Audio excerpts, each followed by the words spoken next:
नमस्कार, बखबर में आपका स्वागत है। मैं हूं राघवेंद्र सिंह। आज हम बात करेंगे देश में बढ़ती महंगाई की आशंकाओं को लेकर। सीधी सी बात कहें तो डीजल, पेट्रोल और कुकिंग गैस के दाम बढ़ने की आशंका है।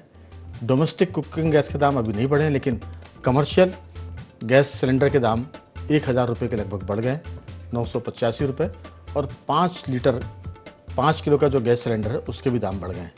अब इसके बाद ऐसी आशंका है कि डीजल, पेट्रोल के दाम भी सरकार जल्दी बढ़ाएगी, क्योंकि अभी तक दाम नहीं बढ़ने की वजह आम जनता के बीच में ये थी कि 5 राज्यों के विधानसभा चुनाव हैं, इसलिए भारत सरकार उन चुनावों के मद्देनज़र डीजल, पेट्रोल के दाम नहीं बढ़ा रही है।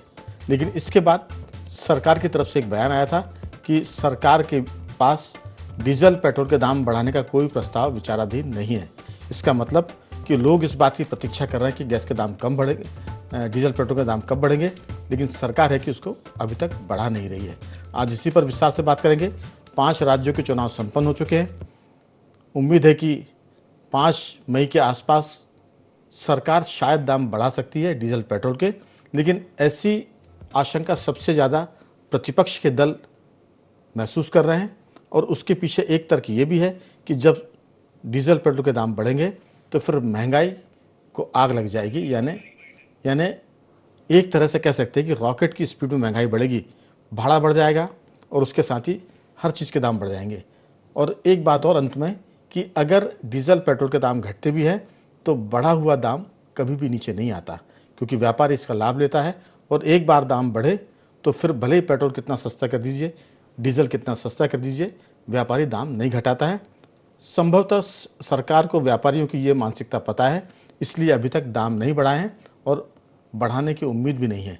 आज इसी पर चर्चा में हमारे साथ स्टूडियो में जुड़े हैं हमारे विशेष मेहमान, मध्य प्रदेश के वरिष्ठ पत्रकार श्री योगीराज योगेश जी, दिल्ली से जुड़ेंगे राजनीतिक विशेषज्ञ नागेंद्र सिंह परमार जी, और फोन लाइन पर जियो पॉलिटिक्स के एक्सपर्ट रमेश सिंह जी। सबसे पहले चर्चा की शुरुआत नागेंद्र जी आपके साथ। अभी तक जो खबर हमारे पास है कि दुनिया भर के 85 ऐसे मुल्क हैं जहां डीजल, पेट्रोल के दाम 20% तक बढ़ गए हैं। उसमें सिर्फ अछूते कोई है तो वो है सऊदी अरब और भारत, और कुछ और 2-4 देश हो सकते हैं। अमेरिका में भी डीजल के दाम, पेट्रोल के दाम लगभग दोगुने हो गए हैं। भारत का पड़ोसी देश पाकिस्तान, श्रीलंका, चीन की बात करें, यहाँ भी दाम बढ़ गए हैं। ऐसी संख्या अगर जोड़ें तो शायद वो संख्या 85 कंट्रीज़ की होती जहाँ डीजल, पेट्रोल के दाम बढ़ गए हैं। लेकिन ऐसा पहली बार हो रहा है कि प्रतिपक्ष इस बात की उम्मीद महीनों से लगाए हुए है कि दाम अब बढ़ेंगे, लेकिन दाम है कि सरकार बढ़ा नहीं रही। आपकी राय, क्या सच में 5 मई के आसपास, जैसे ही 4 मई को 5 राज्यों के विधानसभा चुनाव के परिणाम घोषित होंगे, क्या डीजल, पेट्रोल के दाम बढ़ सकते हैं, और बढ़ेंगे तो उसका क्या असर होगा? आपकी राय। ये राघवेंद्र जी, देखिए, ये तो सरकार ने स्पष्ट कर ही दिया है अपनी तरफ से कि अभी ऐसा कोई प्रस्ताव विचाराधीन नहीं है तेल, पेट्रोल के और डीजल के दाम बढ़ाने। और गैस में भी, एलपीजी में भी आप देखिए कि जो कमर्शियल गैस है और छोटे सिलेंडर, उनकी रेट बढ़ाए गए हैं। घरेलू जो है एलपीजी सिलेंडर, उनके दाम स्थिर है, उनके दाम नहीं बढ़ाए गए। लेकिन मैं इससे पर एक बात करूंगा जो आपने अपने प्रारंभिक संबोधन में भी कही कि जो ये युद्ध चल रहा है ईरान के बीच में, ईरान के बीच में, इजराइल के बीच में और अमेरिका के बीच में, पूरी दुनिया इससे प्रभावित है। आपने खुद ने बताया कि 85 से ज्यादा देशों में पेट्रोल और डीजल के दाम बढ़े। ना केवल दाम बढ़े हैं, तो जब पेट्रोल डीजल के दाम बढ़ते हैं तो महंगाई भी वहां बढ़ी है। और सिर्फ महंगाई नहीं बढ़ी है कि टॉप रेटिंग एजेंसी है, उन्होंने कहा कि आर्थिक विकास दर भी पूरी दुनिया के हर एक देश की इससे प्रभावित होना लाजमी है अगर ये थोड़ा सा लंबा और युद्ध खिंचता है। शेयर मार्केट में उथल पुथल है। आज पूरी दुनिया आप देखिए ग्लोबल विलेज है, और ऐसी स्थिति में हम ये नहीं कह सकते कि किसी एक कोने में कुछ हो रहा और दूसरा कोना उससे छूता रहे। और कम से कम पेट्रोल, डीजल और गैस के मामले में तो आप ये सोचिए, जब घरेलू मतलब जो गैस है एलपीजी, पीएनजी, उस गैस में करीब करीब 60% हम आयात करते हैं।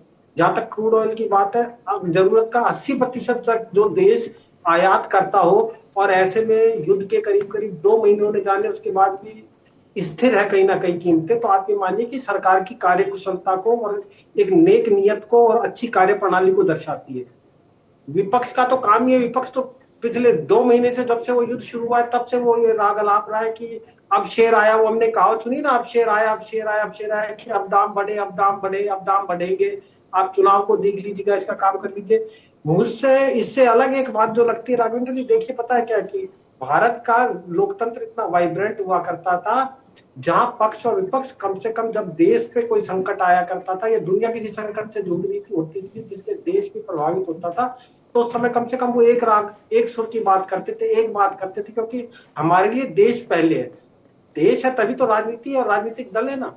तो कम से कम देश पे आए संकट, जब पूरी दुनिया संकट से जूझ रही है, उसमें तो कम से कम ऐसा हुआ करता था भारत में कि राजनीतिक दल और उनके जो नुमाइंदे, क्या पक्ष और क्या विपक्ष, वो आपस में बहुत सहेज के, संभल के ऐसी बातें करा करते थे, क्योंकि देश की एकता बनी रहे, देश के से मैसेज ये जाए कि सब कुछ एक है। लेकिन अब वो कहीं खिन्न भिन्न हो गया है।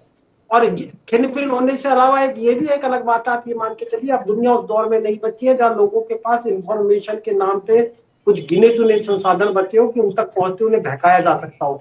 आज हम 2026 में जी रहे, गांव के लोगों के पास भी स्मार्टफोन है, दुनिया की हर हलचल की खबर उन तक मिनटों तक पहुंचती है। तो आम आदमी, आप इस भुलावे में नहीं रहे विपक्ष कि उन्हें बहकाया बरगलाया जा सकता है। सब सूचनाएं उन तक पहुंच रही है और सूचनाओं के आधार पर वो उनके आंकड़ों को, तथ्यों को, झूठ और सच को जान और समझ सकते हैं, आप ही मानिए। और तेल और डीजल के दाम बढ़ भी गए तो जब पूरी दुनिया में बढ़ रहे, हमारे यहाँ भी कुछ बढ़ेंगे तो क्या छूता है। बिल्कुल आपने ठीक कहा, लेकिन आपने कहा कि राष्ट्रवाद या देशभक्ति की बात पहले भी जब ऐसी बात होती थी तो सरकार के साथ प्रतिपक्ष खड़ा होता था, लेकिन ये गुजरे ज़माने की बात है। वो प्रतिपक्ष जो इन दोनों सरकार में है, जब देश पर संकट आता था तो वो सरकार के साथ खड़ा होता था। लेकिन कल जो सरकार में था दल, या जो दल सरकार में कल हुआ करते थे, आज वो प्रतिपक्ष में है और वो ऐसा व्यवहार नहीं कर रहे हैं जैसा पहले कभी प्रतिपक्ष करता था देश के बारे में, देश की एकता के बारे में। अब स्थिति बदली है। जो प्रतिपक्ष है वो सवाल ऐसे करता है जो दुश्मन देश आपसे सवाल करते हैं। वो ऐसे सवाल करता है जिससे भारतीय सेना का मनोबल टूटे। वो ऐसे सवाल करता है जिससे देश की सरकार दुनिया भर में संकट में फंस जाए। तो इस वजह से हमें लगता है कि जो आपने बात कही कि पहले का प्रतिपक्ष सरकार के साथ होता था, अब का प्रतिपक्ष सरकार के साथ कम होता है, सरकार को मुश्किलें पैदा करने वालों के साथ ज़्यादा होता है।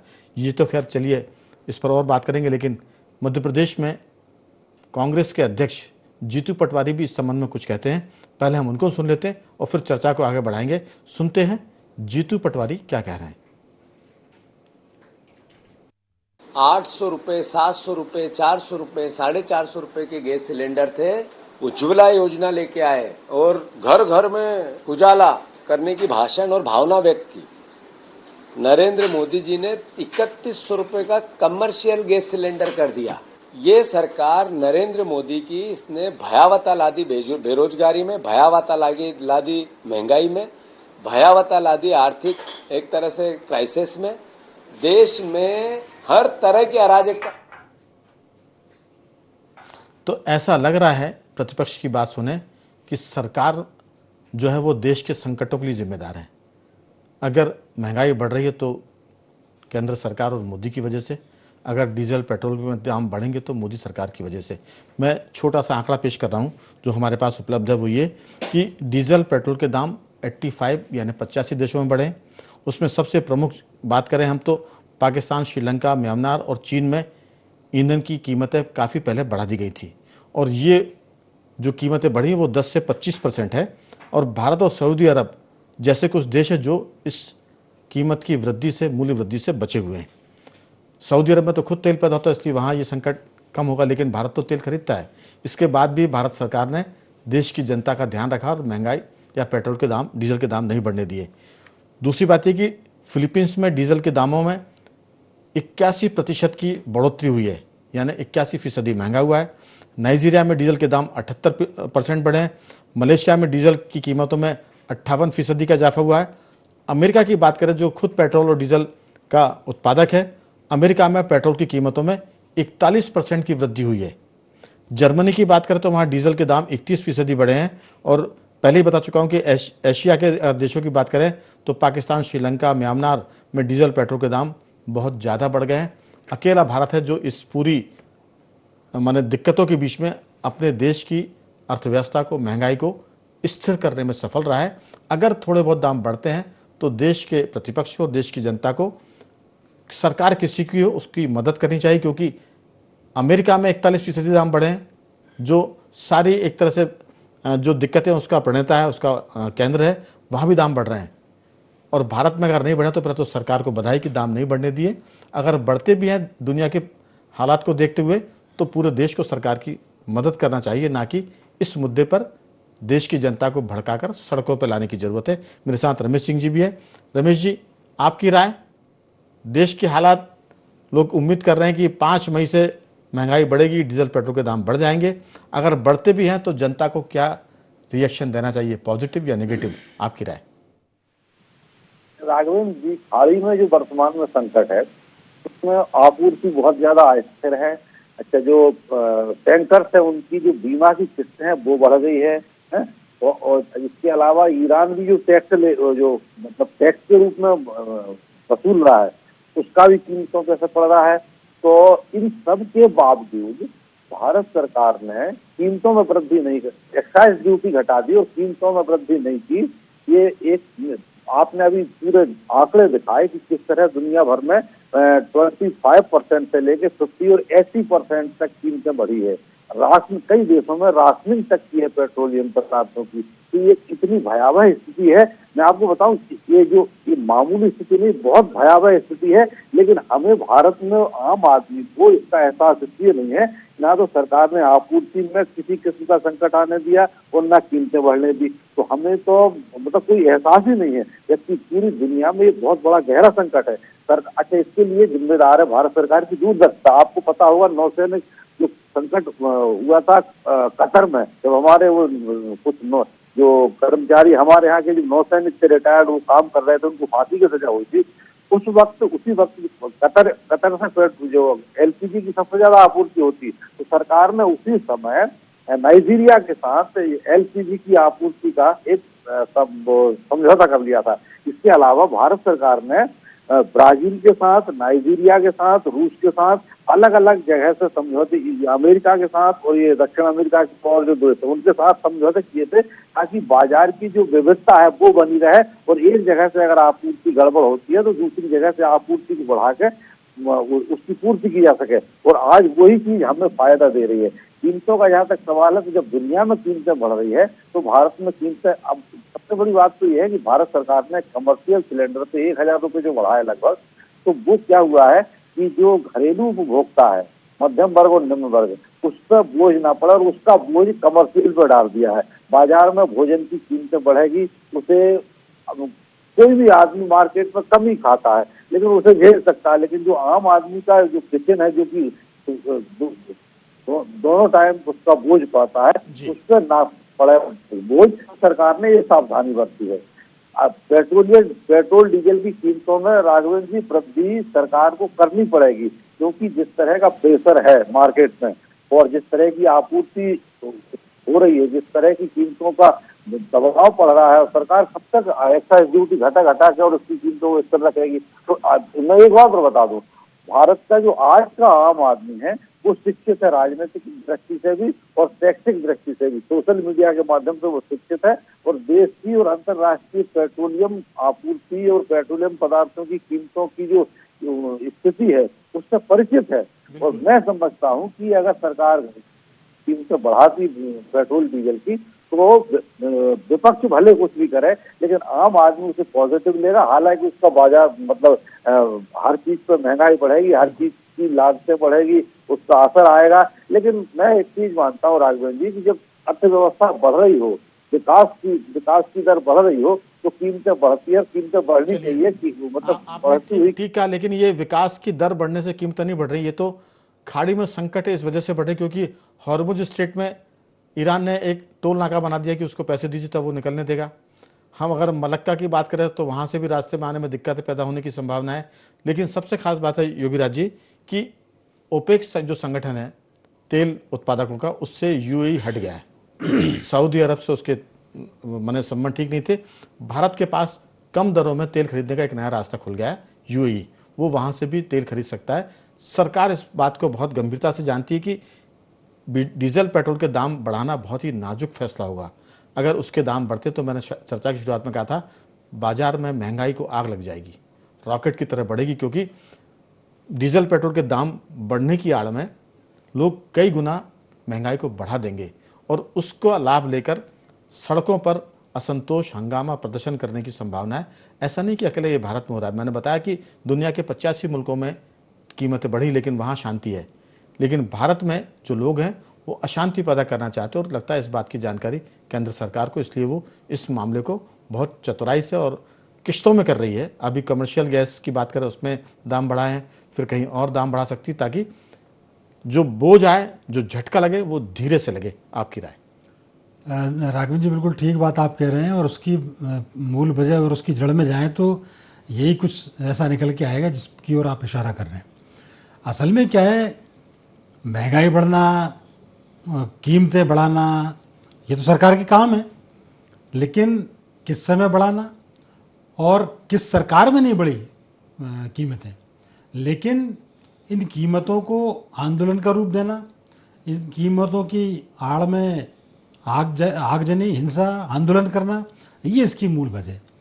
अब आप ये देखिए कि अभी मैं कहीं पढ़ रहा था तो उन्होंने कहा कि साहब तो राहुल गांधी जी ने पहले ही कह दिया था कि वो बंगाल चुनाव होंगे और देखना आप महंगाई बढ़ेगी। तो राहुल गांधी जी क्या दुनिया कह रही है, वो तो दुनिया क्या, तो राहुल गांधी के पहले ही दाम बढ़ गए। सब जगह तो कहा नहीं इनने। राहुल गांधी सबकी जन्मपत्री देख रहे हैं। हाँ। बस उन्हें खुद की जन्मपत्री का पता नहीं है कि उसमें क्या होने वाला है। नहीं, उनको तो उनको ये भी पता है कि उनका कोई भविष्य बचा नहीं है, लेकिन आप उसको अराजकता की तरफ ले जाओ, ऐसे आंदोलनों को आप इंतजार कर रहे हैं। मतलब यहाँ बड़ी ताज्जुब वाली बात है कि भारत का विपक्ष इस बात का इंतजार कर रहा है कि कैसे इस देश में अराजकता का माहौल बनाया जाए। 2-2, 3-3, 4-4 बार उन्होंने ऐसे माहौल बनाए, सीए के टाइम पे बनाया, किसान आंदोलन की तरफ के समय बनाया, लेकिन वो आंदोलन सक्सेस नहीं हो पाए। अब उनके टारगेट पर जेनजी है और ये महंगाई की आड़ में आंदोलन है। उनका पूरा का पूरा फोकस इसी बात पर है। दुनिया में जब ये तो है नहीं कि साहब ईरान में अमेरिका में युद्ध हुआ तो भारत ने करवा दिया हो। भारत की तो कुशल रणनीति की प्रशंसा करनी चाहिए और वो इस बात के लिए प्रशंसा करनी चाहिए कि जिस तरह से भारत ने इस पूरे मामले को हैंडल किया, उसमें दुनिया में विरले ऐसे देश होते हैं जो इतनी क्रिटिकल सिचुएशन में देश को बचा के लेके आए और एक पंजे की महंगाई नहीं बढ़ाई देश में।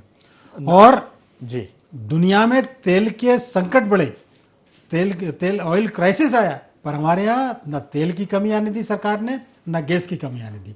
ये ज़रूर है कि वो ड्यूरेशन थोड़ा 25-30 दिन के आसपास हो गया। उस दौरान भी लोगों ने बहुत अराजकता फैलाने की कोशिश की, लेकिन सब कुछ स्मूथली चल रहा है। तो कीमतें बढ़ाना कोई बहुत ना तो गुनाह का काम है, सरकार बनाती है, बढ़ाती है, हर साल तय होती है जी बाजार के फ्लक्चुएशन के मुताबिक। बिल्कुल, लेकिन इसकी आड़ में जो मंसूबे हैं विपक्ष के, वो खतरनाक है। नागेंद्र जी, ऐसा पहली बार हो रहा है कि प्रतिपक्ष और लोग इस बात की प्रतीक्षा कर रहे हैं कि दाम कब बढ़ेंगे, और दाम है कि सरकार बढ़ाती नहीं है।